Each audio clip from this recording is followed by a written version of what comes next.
Thank you.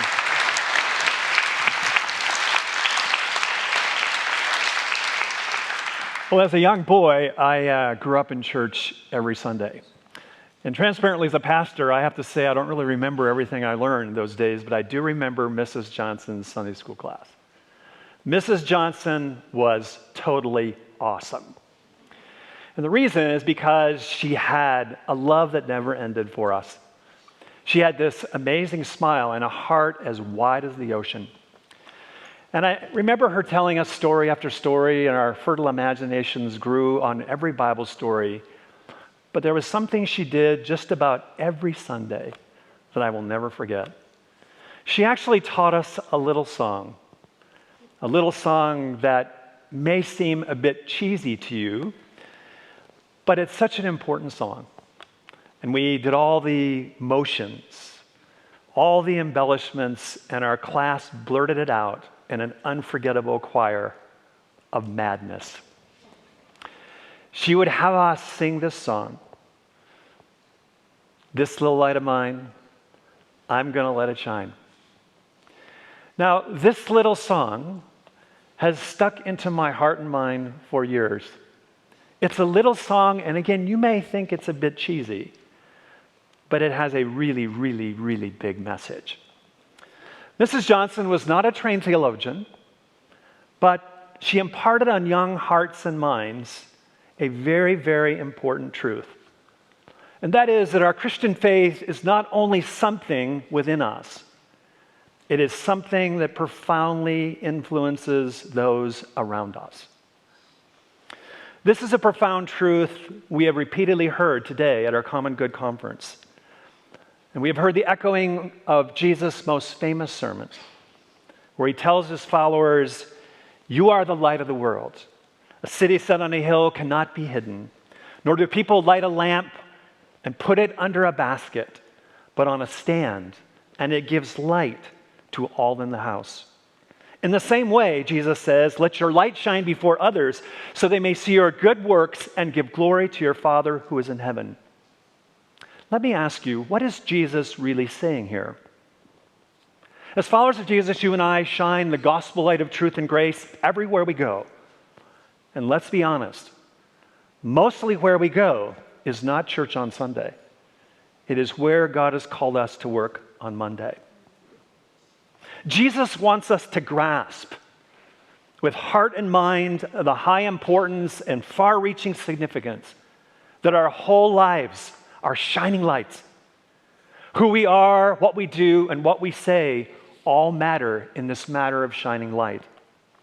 And Jesus also tells us in this text that we can hinder the light by hiding it. And one of the ways we hide the light or put it under a basket is to compartmentalize or silo our lives, separating our Sunday faith from our Monday work. This hides the light of Jesus in perhaps the most unlikely place we can imagine, behind the walls of the Sunday gathered church. Now, Jesus calls his church to gather on Sunday, and this is very important for sure. But Jesus also sends his church out on Monday, expecting us to shine his light into all the world. Our Monday needs a good Sunday for sure, but it's not Sunday, it's Monday, where our light shines brightest. So how do we shine the light on Monday? I remember one of my early science classes. I don't remember a lot from science, but I remember this. The electromagnetic spectrum, you remember that? And I learned right away that energy is this multifaceted thing. There are many waves and wavelengths. Only a small spectrum can be seen with the naked eye.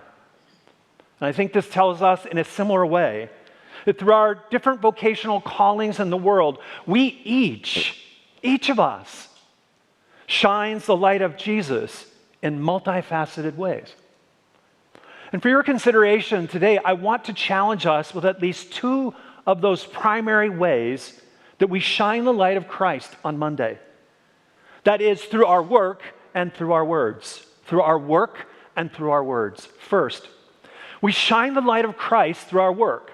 Now, notice where Jesus goes. Jesus says, let your light shine before others so they may see your good works and give glory to your Father who is in heaven. Now, some of us, when we hear Jesus' words, good works, we can have a rather shallow or impoverished understanding of what Jesus is really saying to us. Good works may prompt us to think of particular things that we do in the church building or deeds of charity in our community, like a soup kitchen.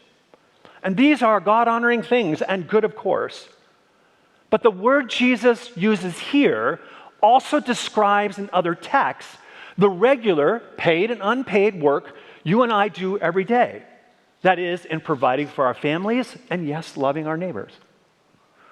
The most important good works we do may well be the good work we do every day.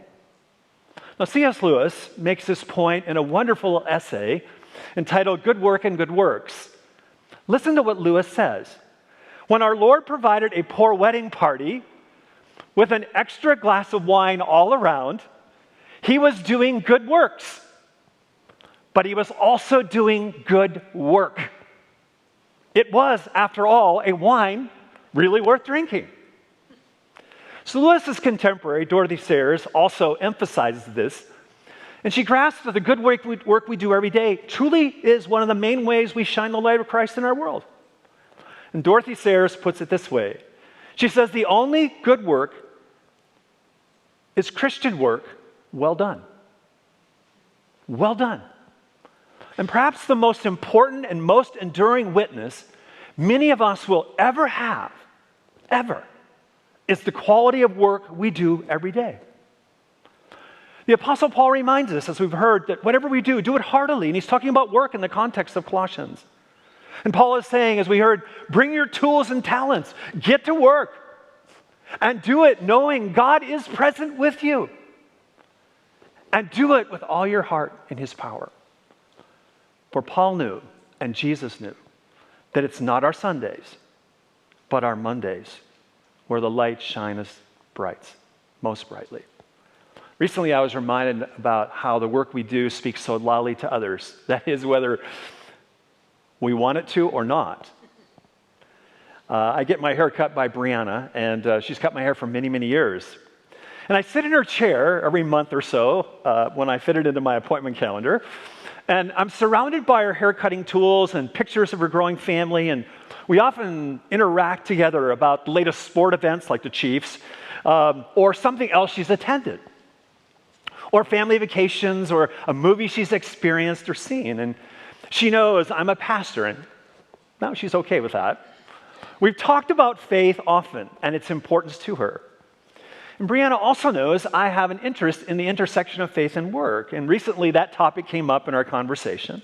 And I asked her, Brianna, how's work going for you? How's life at the salon? And she responded with this sort of demure diplomacy, yet very transparent. She lamented how many of her colleagues lacked a strong work ethic, who cut corners and left work for her to do they were supposed to do the night before when she arrived in the morning. And as I heard her words, I was so freshly reminded how often I hear that same sentiment from work of colleagues of Christians. A friend of mine who was building a garage adjacent to his home recently, I asked him how it was going, and he sighed with this big sigh. He said, the contractors with the fish symbol on the truck are the worst. But haven't we all encountered that kind of person whose work felt so short of their faith commitment? And let's be transparent.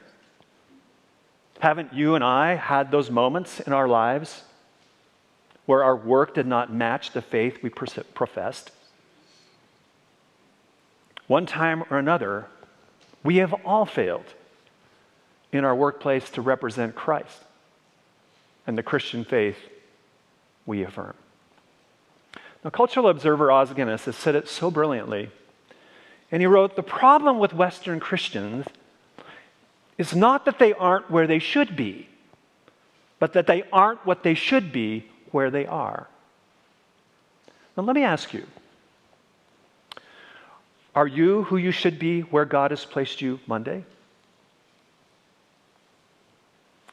In reflecting on that question, let me suggest that the brightness of light that we shine through our work on Monday encompasses three distinct yet interconnected rays of light.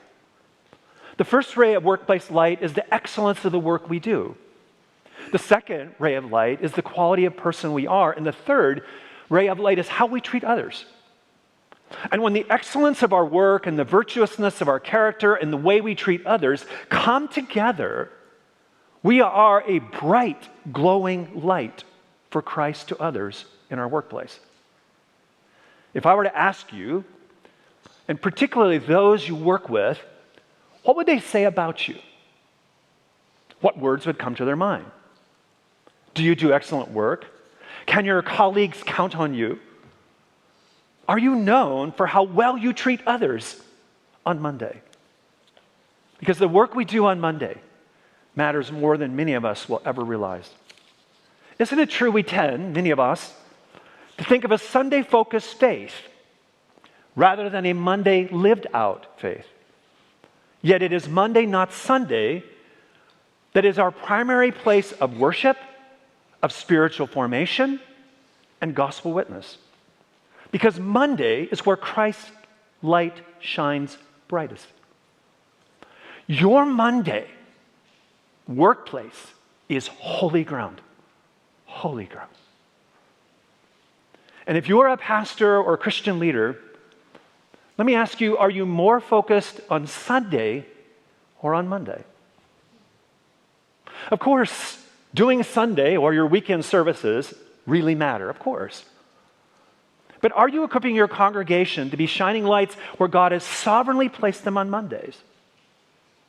Because a church for Monday recognizes that a sovereign God has already deployed his people in and through their vocational callings in every nook and cranny of the world.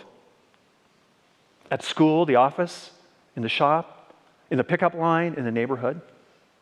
A church for Monday doesn't deploy its congregants. Rather, a church for Monday equips its congregants for their already divine deployment to be a faithful presence in their Monday world. Now, as a congregational member, one of the ways you can encourage your church to be a church for Monday is to do this radical thing. Invite your pastor to your place of work.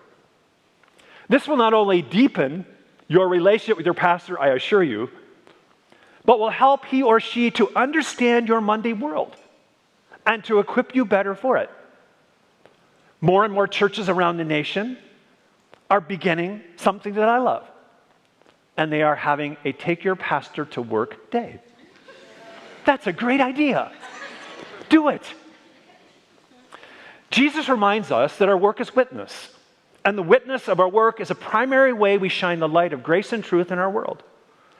Many people in our cultural context need to see the gospel lived out before their eye before they can ever hear the gospel with their ear. It is often in our workplace where the plausibility of the gospel is seen. Your Monday workplace is holy ground. It is holy ground both in the work you do and the words you say. This is the second way we shine our light. We shine our light through our work and through our words. After his resurrection, Jesus said these words to his followers. He said, "But you will receive power when the Holy Spirit has come upon you, and you will be my witnesses in Jerusalem and in all Judea and Samaria and to the end of the earth." And in the New Testament, the word witness is primarily used as a noun, not a verb. In other words, a witness is first something we are, and then secondly, something we do. Now, some followers of Jesus have a special gift of sharing that. But all of us have the privilege of verbally sharing the good news of Jesus Christ with others. And for most followers of Jesus, our Monday workplace is our greatest opportunity for gospel proclamation. But isn't it true we can miss this? Author Lee Strobel gets to the heart of the matter. Listen to what he says. He says, I have seen far too many Christians who are far more than willing to travel halfway around the world to volunteer for a week in an orphanage, but who cannot bring themselves to take the personal risk of sharing Jesus with a coworker who sits day after day in the cubicle right next to them. Wow. Isn't it easy for us to forget those around us each Monday?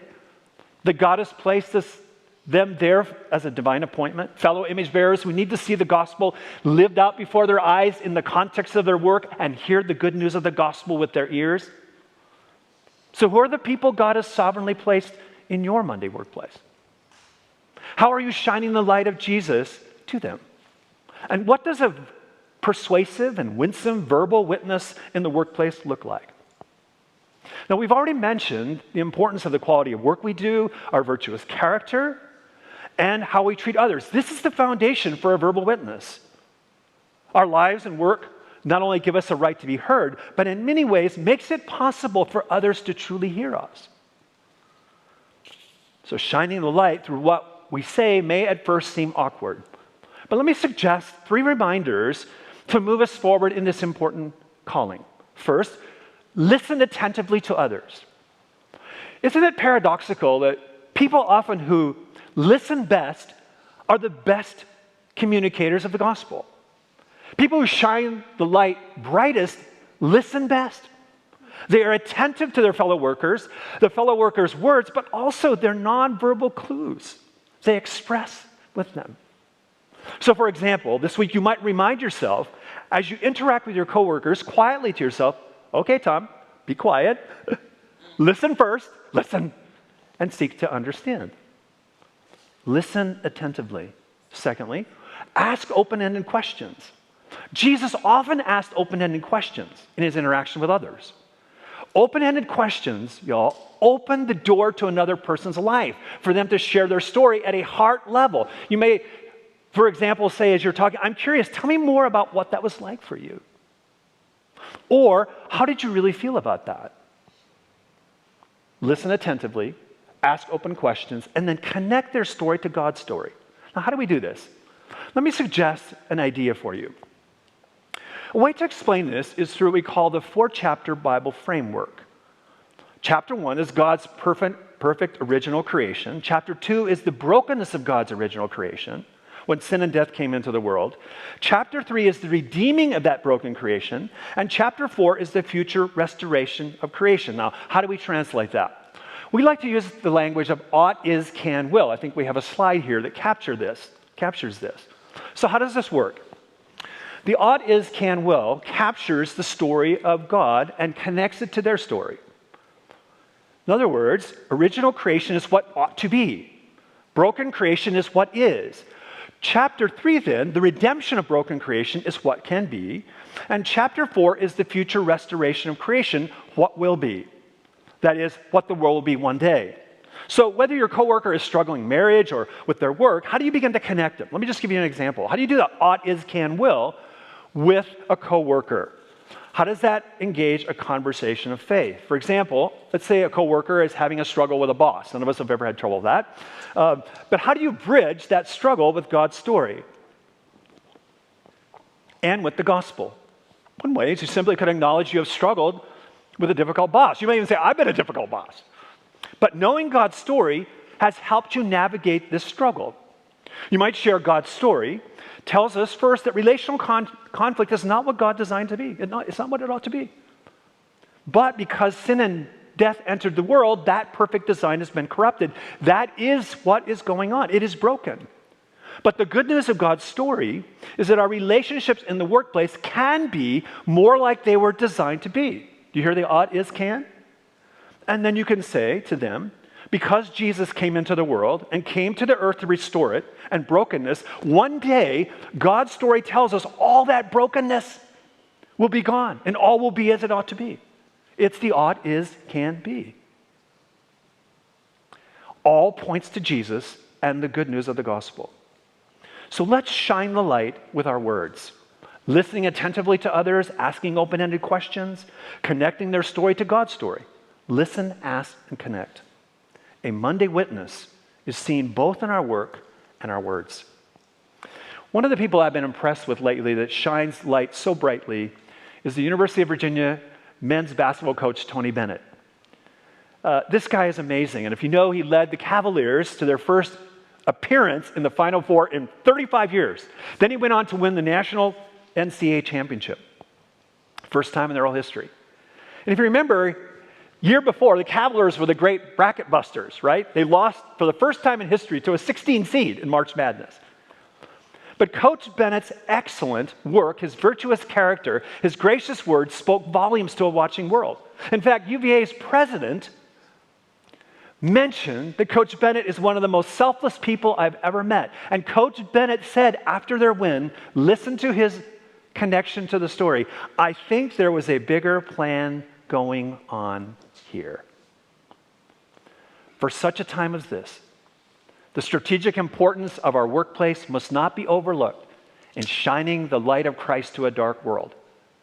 Much like the first century when the gospel spread to the world, the 21st century presents to us this amazing opportunity, y'all, to shine the light of Christ to the world. In the first century, there was Koine Greek, a common global trade language that emerged. The Roman Empire had the iron-fisted Pax Romana, which provided global stability.